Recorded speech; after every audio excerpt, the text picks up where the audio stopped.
One of the things about walking football that people forget is the safety aspect when it comes to what they're wearing.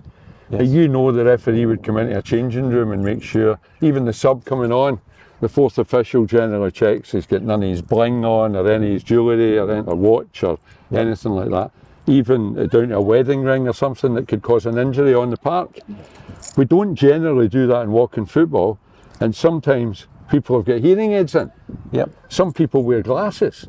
So we've got all these issues to worry about. Jim the goalie, who you know well, you've still to score past him I think, but you know Jim the goalie, he used to take his glasses off to play and we wondered why he never saved anything.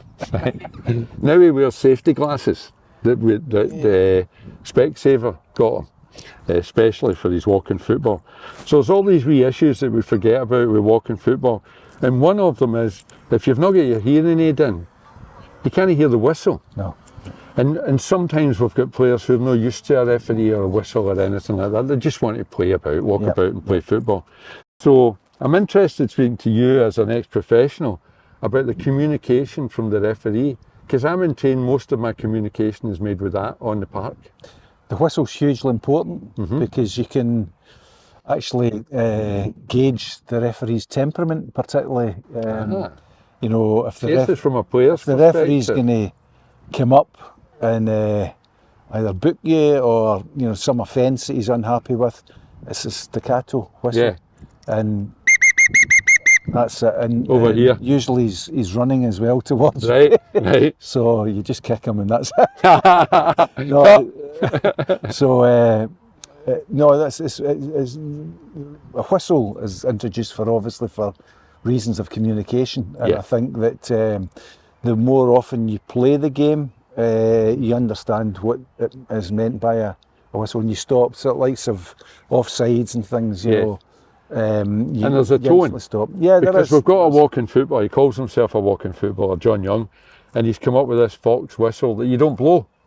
You press the side of it, and it makes a noise.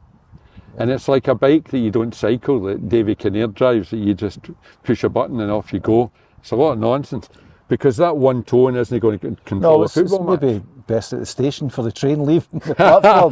That's probably the only use, but it's certainly... Let me blow the whistle a few times with the hand signal, and you tell me what you would take from that, okay? Kick off. Yes. See, that's good. We can put the clangers in here as well. See, I was a fan of the clangers who communicated by whistling. What about this one? Half time. Half time, yep. See, once you say it, everybody knows what it is. And I suppose following on from that, well, I'll save that one now. What about? It's either penalty or offside.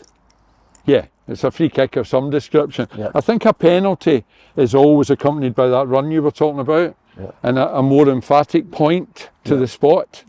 Because sometimes we get confused on the TV. I think that's an important part of it, is when you hear the whistle to look at the referee. Because he's generally pointing to what it is. Of course.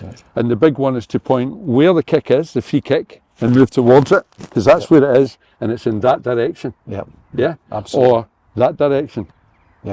So these are the signals. And you don't need the talking or the communication verbally, if that's consistency. And I think one of the things when the referees are training, that's embedded into their psyche about what they do in specific times. So no, it works well. It works well. So what about this one? That's full time. It's all over.